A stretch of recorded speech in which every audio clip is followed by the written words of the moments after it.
Introduction take 15. Little sarcasm for you there. Hello YouTube, Captain Mac here, and welcome back to the life of a virtual airline pilot. Yes indeed, I have done at least 7 or 8 tries at this introduction, and I continue to sort of mess it up, and I have to keep redoing it. So if you're ever wondering what it's like to make videos without scripting them, let me tell you, the number of edits that I take out of my videos would probably make plenty of videos in themselves. Either way, there are a couple things that I want to make sure I cover during this introduction, and so I hope that you'll stick around and listen to it, and I'll try to keep it relatively short. With that in mind, you may recall that our last flight was in our PMDG 737. We flew into KSGF, and today we're going to be flying from there down to KLIT, which is around Little Rock, Arkansas. Now you may also have noticed that we are in the PMDG 737 again, and I have been alternating between this one and the Zevo 737 with the plan, of course, of doing a side-by-side comparison flight at the end of the season. And I still intend to do that. However, there's one more flight in the series after this one, and I wanted to show you something else today which requires me to be flying in the PMDG 737. Well, not the PMDG 737, but in Microsoft Flight Simulator, and I'll explain that in a couple of minutes. But I will fly the next flight in the Zevo 737, which leads me to a question for you guys, and it's important that I get some feedback from you guys on this. When I do the side-by-side comparison flight, the Zevo 737 is an 800 model. This is a 700 model. PMDG has released an 800 model, but it is a $70 purchase price, and I haven't had any use for it, so no reason for me to purchase it. However, if you guys want a more accurate side-by-side comparison of things like fuel burn and runway takeoff distances and landing distances and all that sort of more intricate stuff, I'm happy to do that, and I'm happy to pick up that 800 model. But I'm not going to do that unless enough of you come down into the comments below this video and say, hey, yeah, we definitely want to see an 800 compared to an 800. If you're not really worried about it, great, I'll do the 700 next to the 800, and we should be good to go. Now, for those of you who stuck around to this point in the introduction, I have a very special surprise for you coming up at the start of our flight planning section. So without further ado, what do you say we climb up in the flight deck and get to work?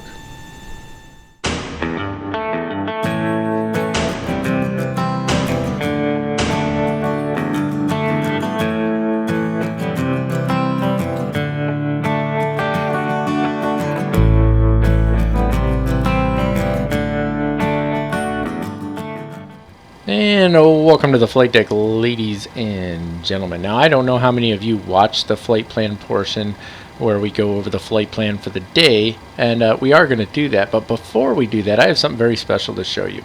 Before I show it to you, we need to have a little disclaimer here. So you all may recall, or at least those of you who are paying attention will recall, in my last video I talked about SmartCARS 3 and the alpha testing that I've had the great pleasure of being involved with. And let me tell you, it's been really cool and a lot of fun to watch this thing develop through alpha. It's been really neat. It's an experience I've never had the opportunity to have before, and that's been a lot of fun. And so I just want to say thank you again to TFDI for involving me in that. But we've gone a step further now. So I talked about SmartCARS 3 being in alpha, and it is still in alpha. And I talked about it being released in beta soon, and it will be released in beta soon. But here's the really cool thing. So I got permission from TFDI to show you what SmartCARS 3 looks like in alpha right now. Now think about that for a minute. How often do you see an alpha build of something? It's not very often, especially in the flight simulation development realm. So super excited to be able to show this to you today, but I do want to make it very clear. This is an alpha build, which means there are going to be some things that might not look right to you. You might think maybe they're not functioning the way they should function, or maybe the functionality isn't what you were expecting. That's okay. This is not the final rendition of this program. It is still in alpha, which is really important for us to understand. With that said, however, for an alpha build, you're going to be amazed at just how good this program actually is.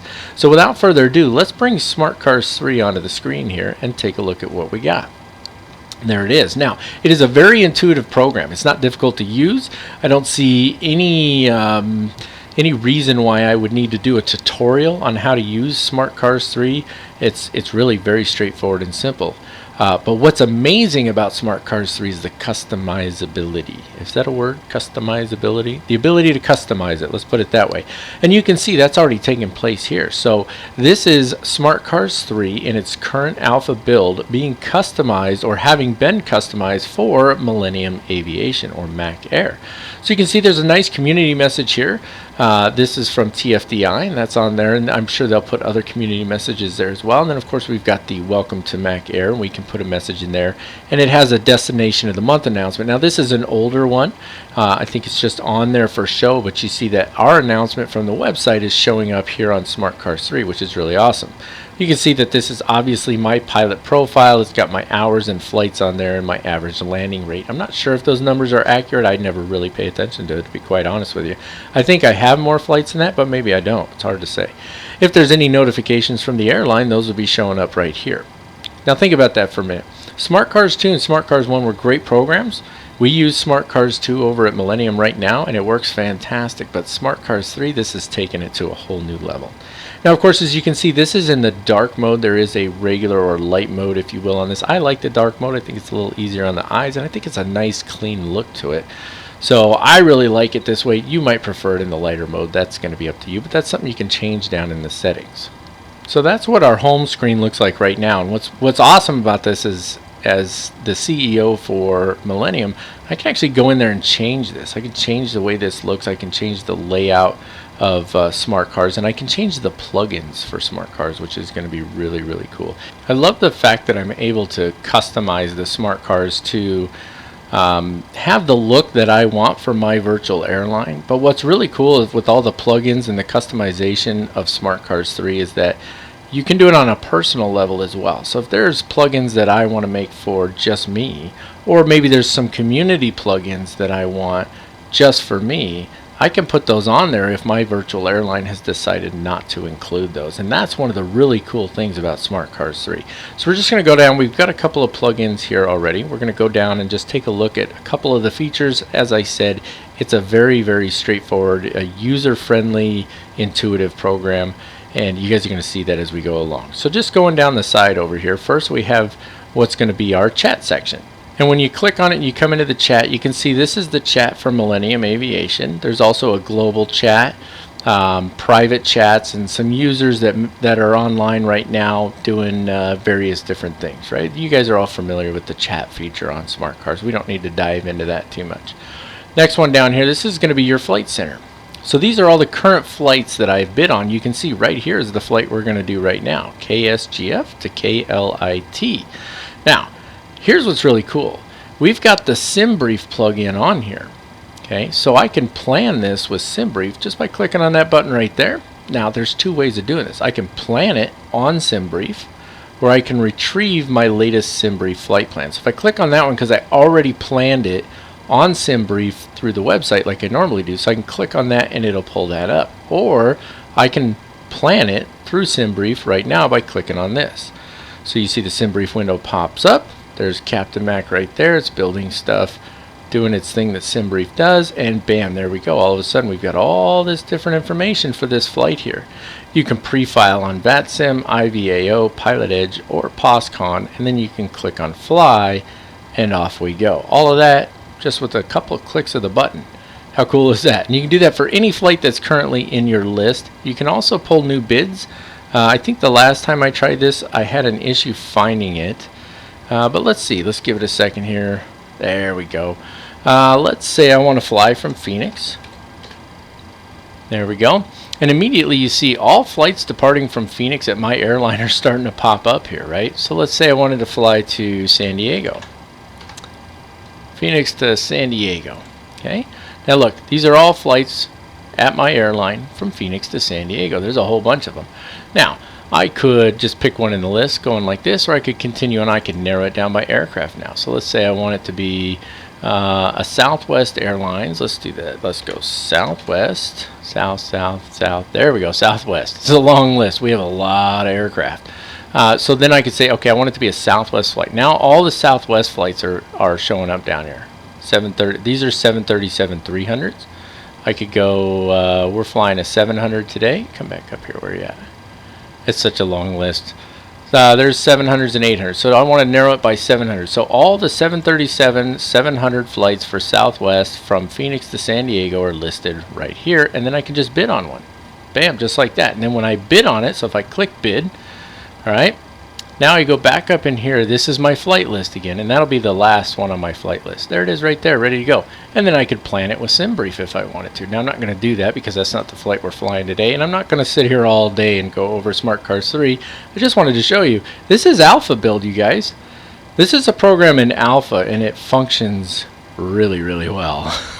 So, and I haven't clicked fly on any of these yet, right? So this is the one we're flying today.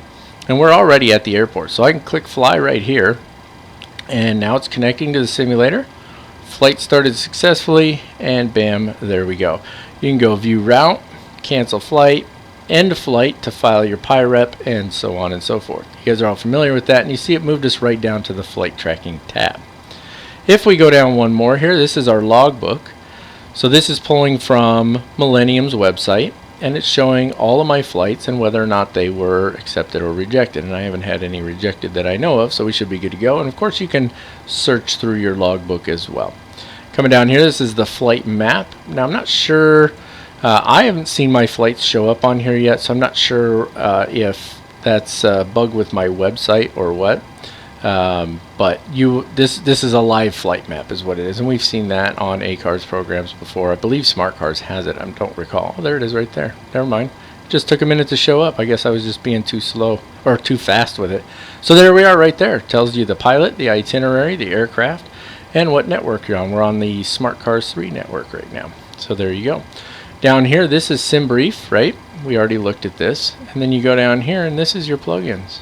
So we've got the chat plugin, Flight Center, and these were all, see how it says this plugin is managed by your community? So these are plugins that were put in here by me through the administrative side of things so that all of my pilots will have access to them over at Millennium. This plugin down here, now all of my pilots have access to it, but they don't have to. If they don't want to use it, they can remove it. See how awesome that is? So it's pretty good stuff there. And then of course you got your settings down here. This is my SimBrief username, which allows me to automatically link to SimBrief. I've got dark mode turned on. I've got units set to pounds and so on. And then of course you've got the radio down here, JSR Classics and JSR Hits going on down here, which I don't use the radio because, you know, monetization and all of that, right?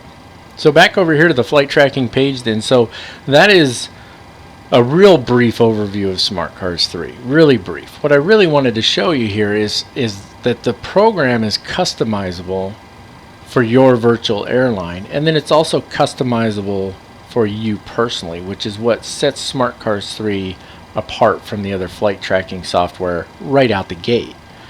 Right? Just being able to customize it sets it apart, but it goes so much deeper than that because the functionality is so fantastic.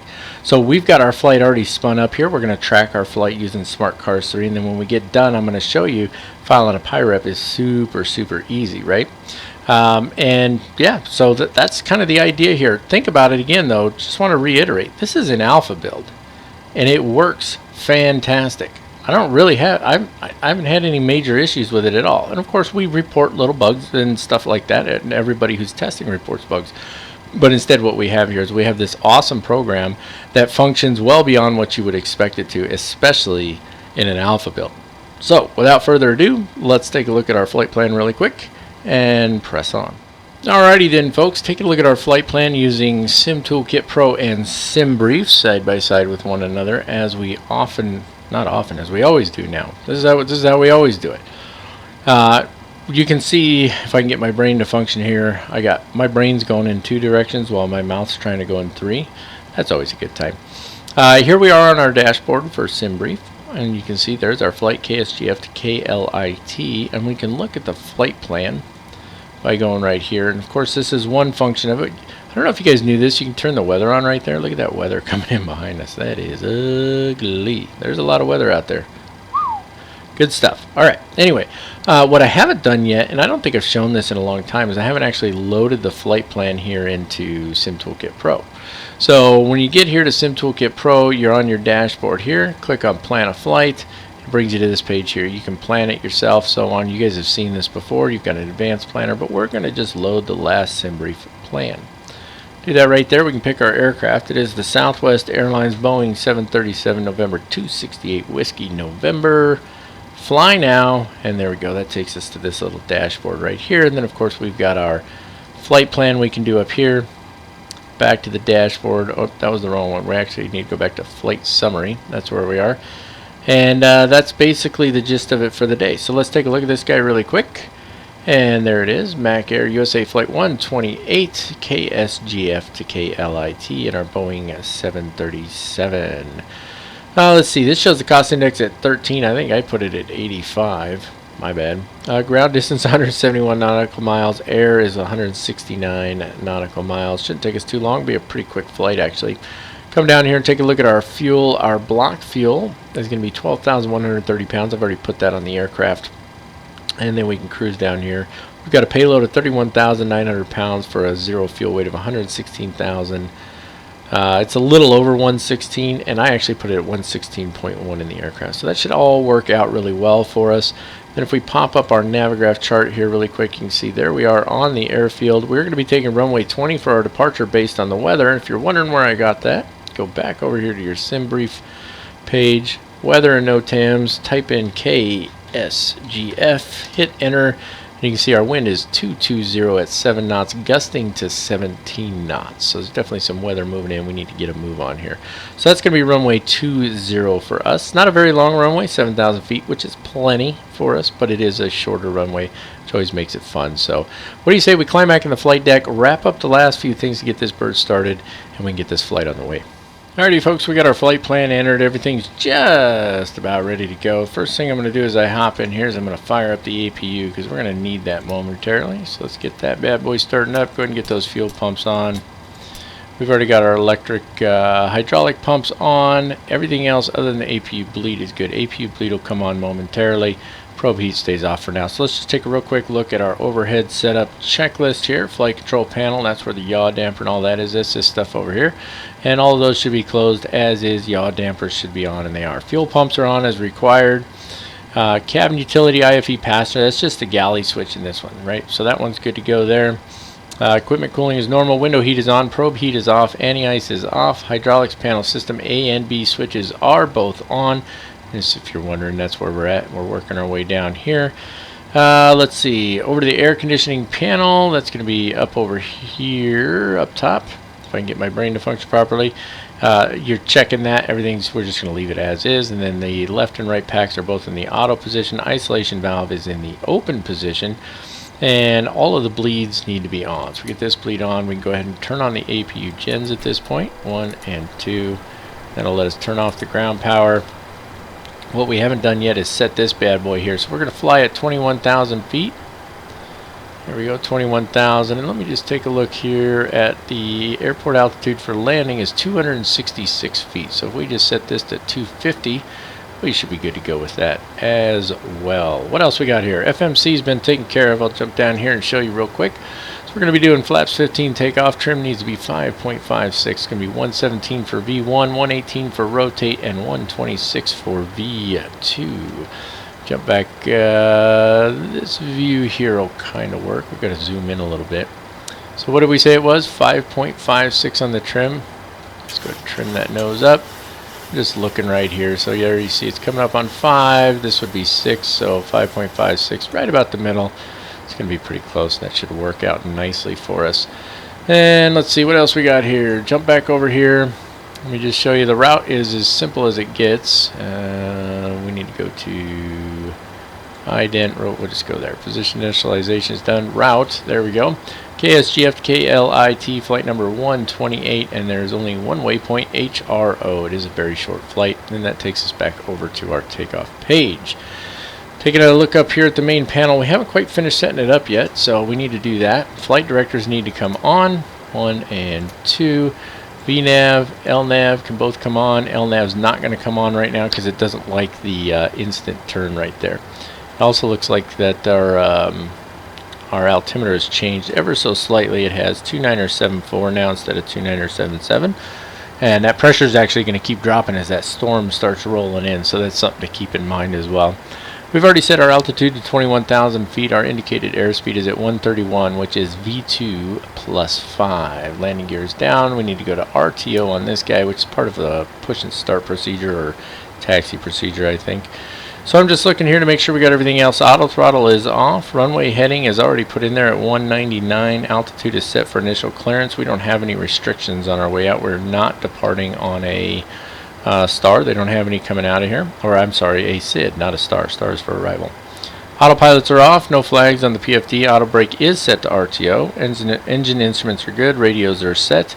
Speed brake is down. Thrust levers are idle. Engine start levers are cut off. And stabilizer trim is set, which means I'll be back momentarily and we will push and start. Alrighty folks, we got ACARS up and running over here. We are going to use the PMDG pushback tool for this because I've had some problems with the other pushback tool. So I've got that set up down there. Real quick, I just want to take a fast look at our taxi brief here. So as you can see here, this is where we're located at the airline terminal. We're going to be taking runway 20. So when we push back, I've got it set for a straight pushback. Does that not let me zoom in any farther? There we go. We should have a little room, hopefully. I don't know. The zoom is acting up on this thing for some reason. Anyway, we should have a little room, and then we're going to take Echo over here. So we'll hang a right on Echo, left on Uniform, cross over runway 1432, take Uniform all the way up past the air cargo area, and then hold short here at Uniform over runway 20. ATIS on 135.125, clearance on 23.675, ground is 21.9, tower is 19.9, and departure for us is going to be 121.1, even though we're not using those right now. Trust me, I would love to get there one of these days, and I think we will, but we're just not there yet, guys. We're just not there. So with all of that in mind, what do you say we go ahead and we start our pushback here? Like I said, I've got it all set up, so we'll go ahead and we'll press start. Good to ground. Go ahead. We've been cleared for pushback and start, tail straight out. Roger that. Ready for push straight back. Brakes off. Okay, there's the brakes off. Brakes released. Here we go. Well, he took his sweet time with that, didn't he? Okay, the start procedure is very simple. You guys have seen it many times before. We're going to go to ground on here. And we're going to be looking for 20% on our N2. That's what it says on this checklist. I've had 15, 20, and 25. And I'm not sure. I'm sure somebody at some point came in and was like, hey, this is what it's supposed to be. Look at that pressure drop further to 29 or 70. So, but anyway, we're looking for 20%, which we're already past, and I'm bumping my gum. So we'll go ahead and introduce fuel. And that's going to go ahead and fire up the engine. I'm going to do that for engine number 1 as well. We're going to finish the pushback, and then I'll come back on here. We'll be ready to rock and roll. Alrighty folks, that's 2 good engines. Let's hop up to the overhead here and let's go ahead and get the engine generators on. 1 and 2, which means we can turn the APU off now.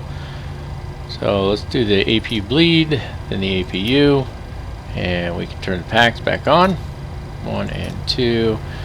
Put this guy on auto. Engine bleeds are on. Probe heat needs to come on. I don't use the auto probe heat, don't really like it. What else we got here? ISO valve is good, APU bleed and APU switch are good, external lights are good except for the taxi light. We need to turn that one on, and we need to check the recall. Jump down here, check it by pressing that. Nothing stays lit up, which means we are good to go. So as far as our taxi is concerned, we've already got our taxi clearance. We do need to bring the flaps in. It's going to be flaps 15. That's going to be flaps 1. There's 2 and 15. You can double check that by looking down here. Trust me, it's 15. I guarantee it. Of course, we're going to get the indicator here too, so that needle's going to show us 15 over there.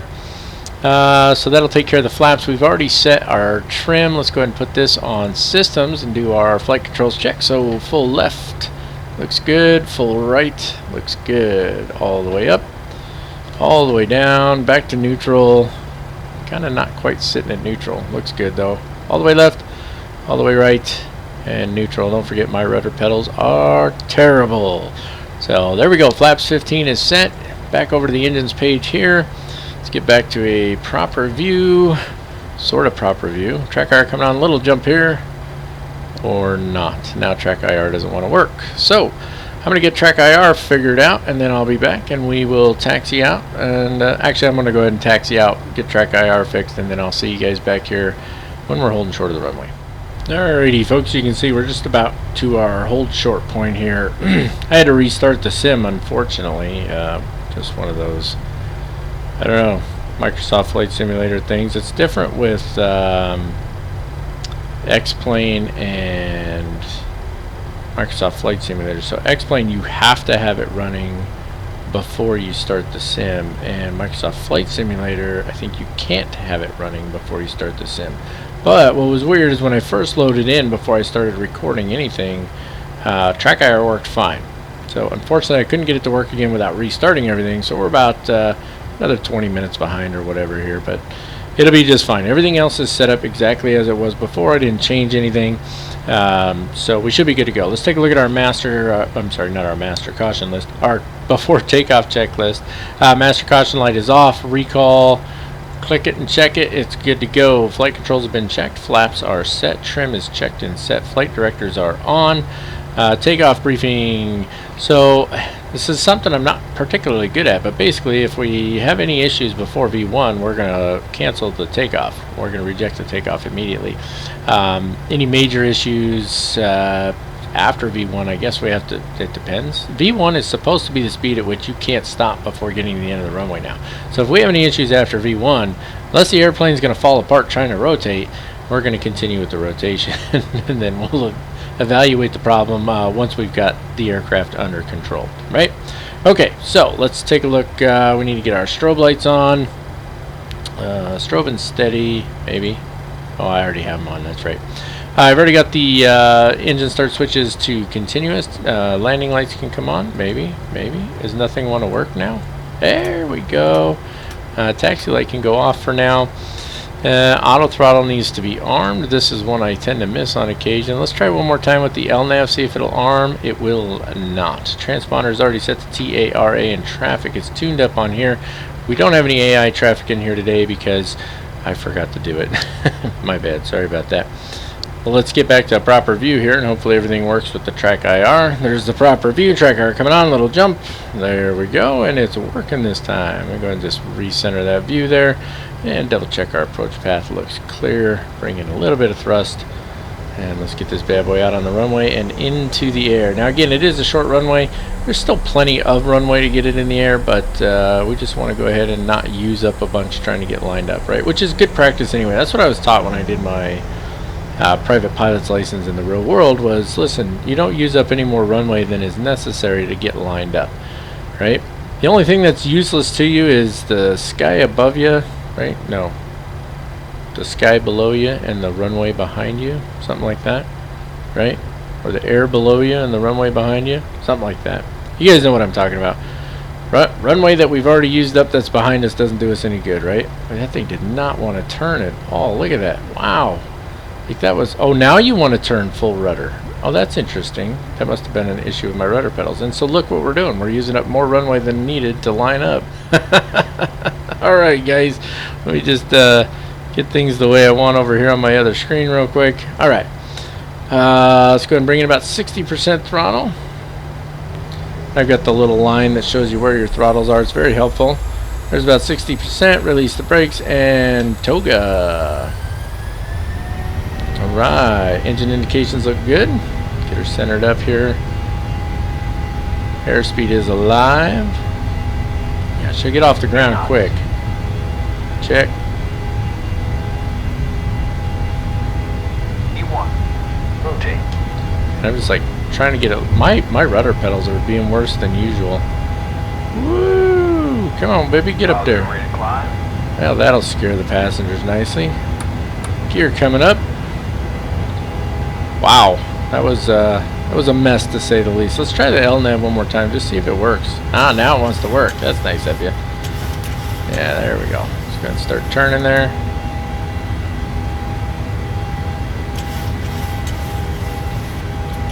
Oh, that was a little too much trim, wasn't it? I'm a mess on this departure. You know what? I'm a mess on this whole flight, let's be honest. Oh, I do want to note though, so I left SmartCARS 3 running when I restarted the sim, and it has an option on there when it disconnects from the sim. It says click here to reconnect whenever you're ready, right? So, okay, fantastic. So I clicked it to reconnect, no problem. Reconnected immediately, and if I just pop it up over here, it is tracking the flight as I would expect it to. So no problems getting SmartCARS to reconnect, which is fantastic. We love it when things work the way they're supposed to. In this program, like I said before, even in alpha, it's working like a charm. So, okay, there's flaps 2. Let's get her to flaps 1. Looking pretty good here. It wants us to bring the nose down, but honestly, we don't really need to, because we're just going to bring it right back up because we want to stay below 250 knots while we're below 10,000. Let's go ahead and get the auto brakes off. Turn the autopilot on. And get these bad boys over to the off position. Can we? There we go. And let's get the track IR off. Okay, one thing I have noticed in the PMDG, when I try to lock this thing into the off position, it won't go into the off position, and I think that's because it's mapped to my Bravo throttle quadrant, which is just up and down. There's no in between. So if I try to move it, it just keeps saying that I'm putting the gear up and down on ACARS. So we're not going to mess with that. For anybody who maybe has seen that and wanted to point it out, that's why we're not doing that. All right. Let's see, what do we got over here? Just making sure everything else is running as it should be, and it is. So after takeoff, gear is up, flaps are up, autopilot is on LNAV and VNAV. We are on auto throttle. We're climbing just about through 9,000 feet here, and everything is looking fantastic. So that takes care of our after takeoff checklist, and that means, you guessed it, ladies and gentlemen, it is time once again for some obligatory elevator music.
Alrighty folks, we're just 58 nautical miles from top of descent. The difference in the altitude is because I was busy recording elevator music shots and forgot to reset the standard when we went above 18,000. So when I reset it to standard, it just stayed where it was. Not really sure why. But either way, we got now 56 nautical miles to top of descent. Let's take a look at our approach briefing really quick. There is no arrival for this airport.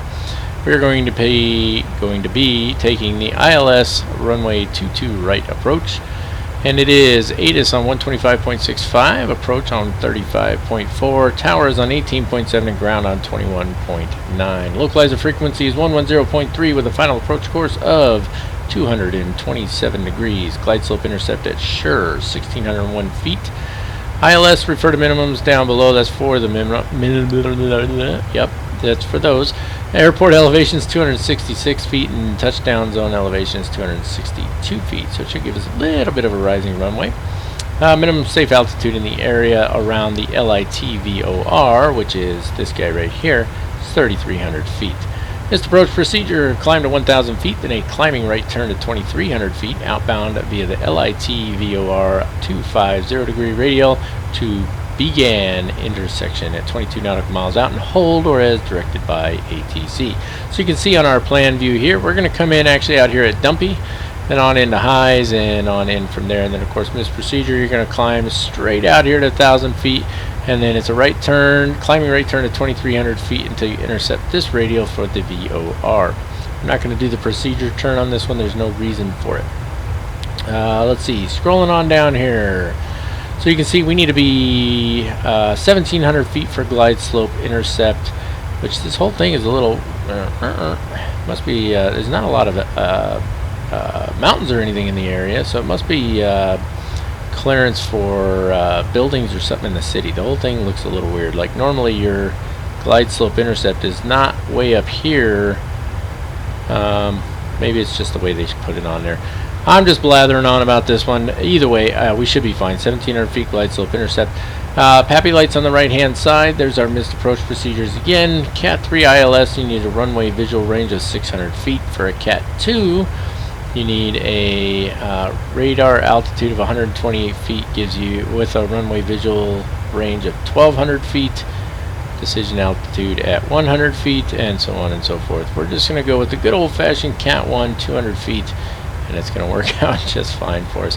It's been a long day, folks. Bear with me a little bit here, but either way, that's going to be our approach. So let's take a look here, and we are almost on that top of the descent. Let's go ahead and scroll this bad boy down. So we are looking for 1,700 feet. I know, you're supposed to step it down and all that. We're going to just go to 1,700 feet because this is flight simulation, and we can get away with that. Scroll this bad boy all the way down. There we go, 1,700 feet. That's going to get us started on our descent there. As you can see, there's Dumpy, there's highs. If we look at it on the legs page over here, did I just move that throttle? I feel like I just moved the throttle when I think I did. I scrolled my wheel right here. Yeah, see, it moved the throttle a little bit. That's pretty dumb. 2,000 feet at or above at highs, sure is 1,601 feet, which is the glide slope intercept, and so that should work out well. We do need to go ahead and put in our frequencies. Let's jump back here so we can do that. Let's see. Here's our nav radios right here. So right now the ILS is at 110.5. We need to be at 110.3. So we'll go. It's going to put it in down here, 110.30, and then we're going to switch them. There we go. And then same thing over here, 110.30. You don't need to put in the decimal, it assumes it. There we go, 110.30. And then for the backup, or the standby frequency, we want to put in the Little Rock VOR at 113.9. So 113.90, and that's just the backup. It's the VOR, and that's for our missed approach procedure, right? So we'll do the same thing over here, 113.90. And then we'll leave those as is, and that should be good to go. Should just about be on the descent here. Moving along nicely, things are going well. Nothing to report. So descent procedure is pretty much done. We'll just monitor the speed and all that good stuff as we make our way down. We've already selected the runway. We've briefed the approach, and that means I will see you all back on here shortly when we get onto this approach. You can see right here it's going to be a hard right turn at Dumpy, so that's why I wanted to do it out there and give us a little bit of room to work with. So see you back here in a minute. Alrighty folks, as you can see, we are almost to Dumpy here. We'll be making that right hand turn and getting lined up with the runway. A couple things I forgot as we were preparing for the descent. Number one was to go to the approach reference page and set that. We're going to land flaps 30, 131 knots. You might not be able to see that on the video, but I promise you that's what it says. And I forgot to put the course for the course heading for the runway into the course selector. So I went in and took care of both of those really quick. That's been taken care of.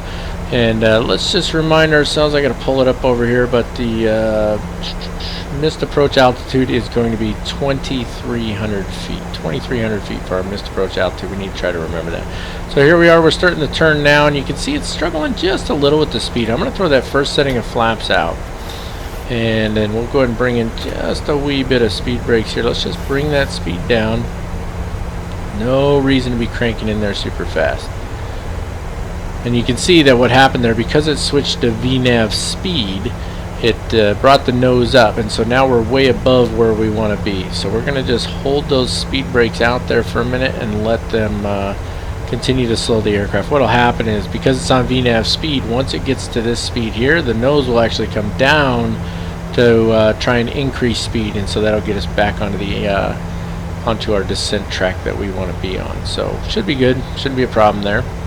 And as we're coming around here, we should be able to grab the localizer, so let's go ahead and click that, and sure enough it grabbed it immediately. So now we can click on the approach switch. It'll maintain the localizer, and then you can see glide slope, or G/S, is in white right there, and that'll stay in white until it actually captures the glide slope, which it did right now right there. Now you see it says single channel. I can hit this guy over here because I put the ILS frequency into both of those. Oh, we need to go ahead and get those spoilers in, because now it's following the glide slope. Because I put the ILS frequency into both of those radios, it will it can auto land. That's the idea there, right? Okay. Always forget, arming the flaps or the spoilers on this. I think you got to just, there it is. Now they should be armed now. Alright, so we're looking good on everything else. We're coming in on our approach. We've already grabbed the glide slope, certainly much higher than we normally would, but because we were able to grab it. Now, if you're flying on ATC, you know, they're going to say to you, hey, listen, you know, we want you to descend and maintain this altitude, and so on, right? So we would be flying, working our way down, and so we wouldn't even press the approach switch until we got close to, why did it go off, though? Maybe because I put it on both? Because it is flying them right now. I don't think I've ever done an auto land in this aircraft. But anyway, okay. So you guys kind of get the idea. We wouldn't actually ride the glide slope down like this if we were using ATC, right? Let me get that view where it's supposed to be. Track hour coming on a little jump. There we go. That was a tiny little jump, wasn't it? Now I can just make out the runway dead ahead there, so that's looking good. Let's go ahead and you see it switched us over to speed mode, right? We want to get down to 131. I don't want to slow down too fast, I got to be honest with you, because every time we slow down little hiccup there, sorry. Every time we slow down super fast, it's like 3 hours for the approach, right? And nobody wants that. So you can see here, this is supposed to be our glide slope intercept at 1601. So I'm going to wait till we get there before I bring that speed down any further. It's just fine where it's at. So I'm going to go ahead and just bounce the video ahead to that point, and then we'll go ahead and fly the approach from there. Alrighty, we're just about a half mile from that glide slope intercept, so let's go ahead and drop the landing gear now, bring in the next setting of flaps.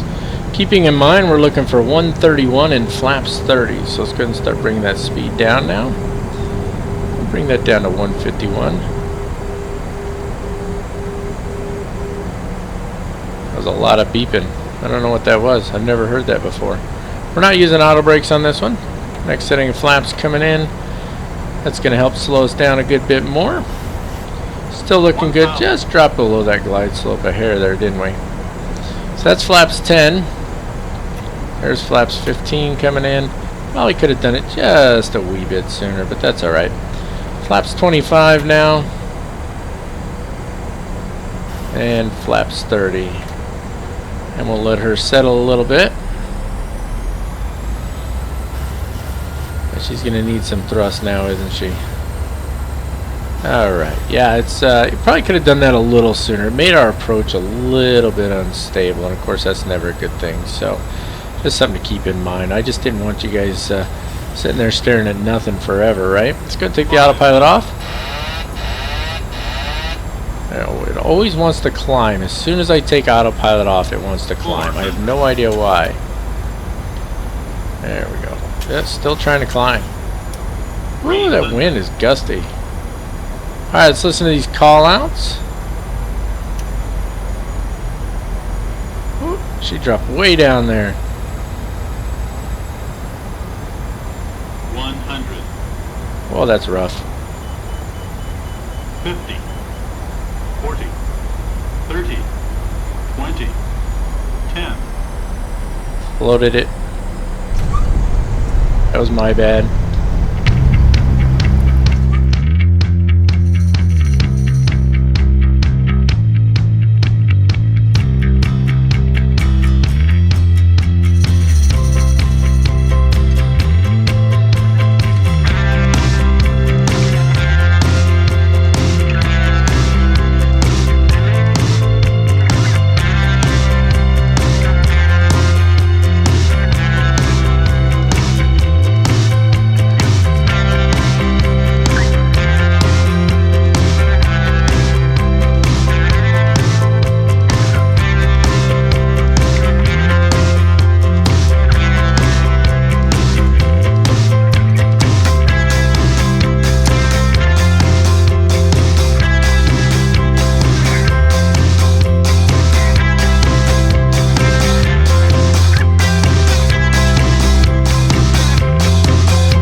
It drives me nuts that it does that. As soon as I, let me just pull up a, hold on a second, let me pull up a chart so I can see where I'm at. Fire station, I'm looking at, there's the terminal way over there. It is left, so that's good. Alright, not a very pretty landing if I'm being quite honest. Let's go ahead and get these landing lights off here. Come on, landing lights off, taxi lights on, and get that APU up and running. So, I don't know why it does that. Every time I take it off autopilot when it's flying in ILS, it immediately tries to climb, like immediately. And it is such a frustrating thing to have happen because why is it climbing? I mean, the autopilot's trimming out for that descent rate. So why does it immediately start to climb when I take the autopilot off? I mean, if I'd have just left it, we'd have overshot by a good country mile. So then I start fighting with it, and of course I ended up well below the glide slope, and then the landing overall was just rather not pretty. Let's look at what the landing rate was. Let's see what SmartCARS says. SmartCARS says it was touchdown at -171. I did not see what SimToolkit Pro said. SimToolkit Pro usually shows it just a little bit higher than SmartCARS, so it wasn't a horrible touchdown, but the approach itself, I mean, if you're a passenger in the back, that's not fun. What's with the spoilers? Like they deployed or didn't deploy or what? I don't think that I'm actually arming the spoilers when I do that, to be honest with you. There's got to be a proper way to arm these. You would think it would just be, well, now I can't do anything. Like, oh yeah, so I click and pull up and it armed them, but it wouldn't do that earlier. Interesting. Alright, well, live and learn, right?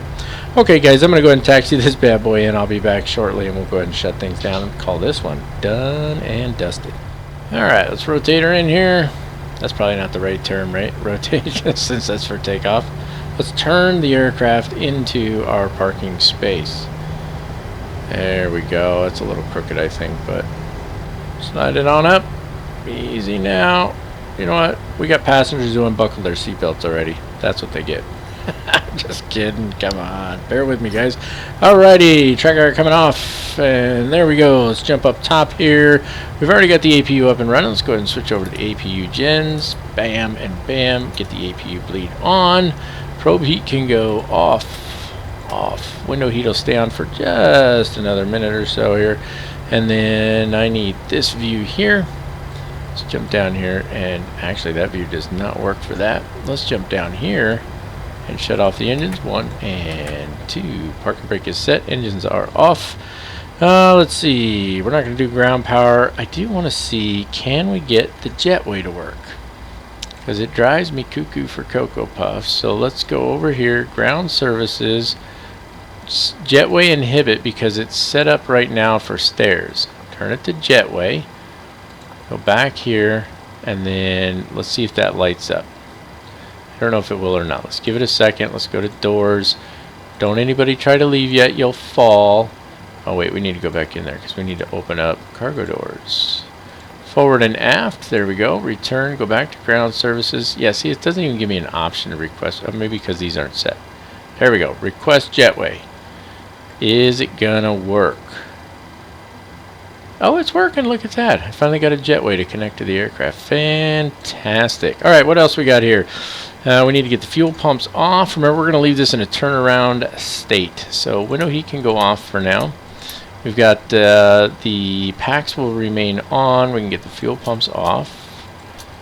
I could have turned the strobe light off, but I didn't because, you know, I'm terrible about that stuff. Anti-collision lights can go off. Logo lights will stay on. Wing lights will stay on for now because we still got power on the aircraft. Put this back to the center.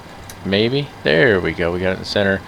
What else we got up here? Everything else is looking good, right? So fuel pumps are good. Cabin utility, we're going to leave that as is. Signs. Oh, yeah. Technically, they're not supposed to get up until we turn that sign off. Call the attendant. That's on auto there. We'll turn it off now. Window heat is off. Probe heat is off. Electric hydraulics can go off as well. Bleeds are good as is. We'll leave those alone. And battery we're going to leave on and stuff. As I said, we're going to leave it in this turnaround state. Technically, what we should do is we should connect ground power because you really shouldn't leave this thing run with the APU because you're just burning fuel and kicking off exhaust into the air, right? But either way, that's good enough for a shutdown for us today. And that means that's going to wrap it up for this one, ladies and gentlemen. Now, one thing I haven't done yet is we have not filed our PIREP with SmartCARS. Now, I want to remind you, SmartCARS is still, or SmartCARS 3 is still in alpha testing. So, just as a reminder, if something doesn't function the way we expect it to, it's in alpha testing. That's going to happen sometimes. And if we have a major bug, we will report that. So, bringing SmartCARS over here, you can see it has tracked the flight. You can see that it tracked, we got engine 2 on, engine 1 on, flaps and all that, right? And then paused and unpaused, and it's engine 1 off, engine 2 off. Reconnect, it says we were a long ways away, and then it's engine 2 on. Fuel increase, not sure why it said that engine 1 on. Why is it? Because I had to restart the sim. So I reconnected without ever turning this off. And it worked just fine, didn't have any problems. So it's tracking all this information. Some of it, you know, like it says, pitch exceeded 10 degrees nose down. I don't recall that, but I suppose it's possible.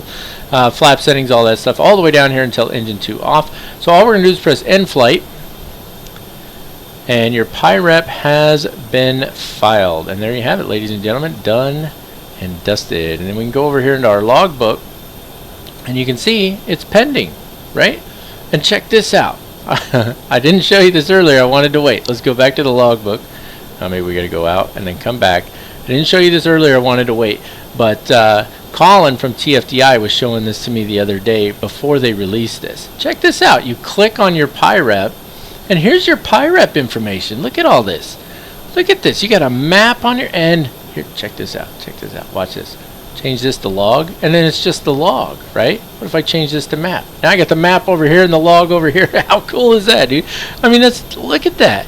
I love stuff like this. I really do. Awesome job. You zoom it out here, and you can see this here. I know what this is. I know why it said that it was 5,000 miles away. You see this line here? You know what that was? That is that central spot where, what is it? It's I can't get my brain to work. FSUIPC places your aircraft basically here while it's loading in. But ACARS picked it up before it finished loading in, and so ACARS was like, oh, you're way out here in the middle of the ocean.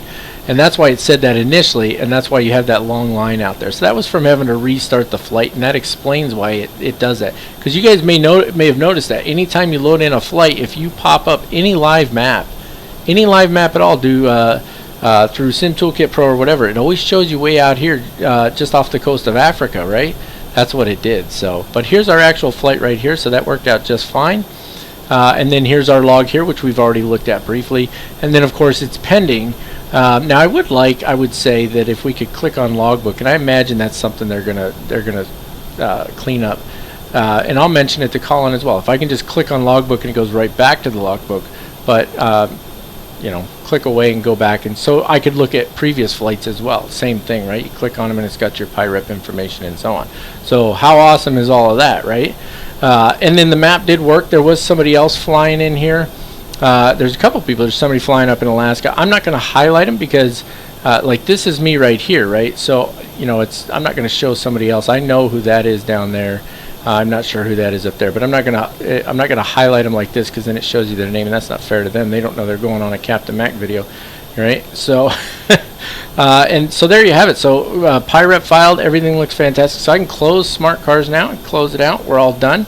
And that's it. That's all for this one, ladies and gentlemen. I really hope that you enjoyed the flight. I did. A lot of little you know, starts and stumbles and bumping around and whatnot in this one. That's going to happen sometimes. That's just the way it is, right? I'm not too worried about it, but it was a good flight. You know, it was a cool little flight. We're almost done with this series. Super excited to get the last one in, wrap this up, and then do that comparison flight. I think it'd be a lot of fun as well. So I hope that you guys enjoyed it too. If you haven't already done so and you would like to, please do go ahead and smash that subscribe button. Hoping to get to 10,000 by the end of the year. We'll see how that works out. Give the video a thumbs up for sure if you enjoyed it, because that lets me know you're enjoying the content. That's very encouraging to me as well. And if you have, you know, if you want to, put some comments about what you think of SmartCARS 3 down there. And remembering it's in alpha, so if you put nasty comments, I'm gonna ignore them or delete them. There's no reason to put anything nasty down there. But you know, I don't usually get stuff like that in my comments. You guys are pretty awesome. So let me know what you think of SmartCARS 3 and what you think of the comparison between the Zeebo and the PMDG for that flight coming up. Whether or not you want me to get that 800 and so on. And I think I've done enough talking for one flight, so I'm gonna wrap it up. That's it. That's all. No more, ladies and gentlemen. Until next time, as always, keep the blue side up unless otherwise instructed by ATC. God bless you all and have an absolutely fantastic day.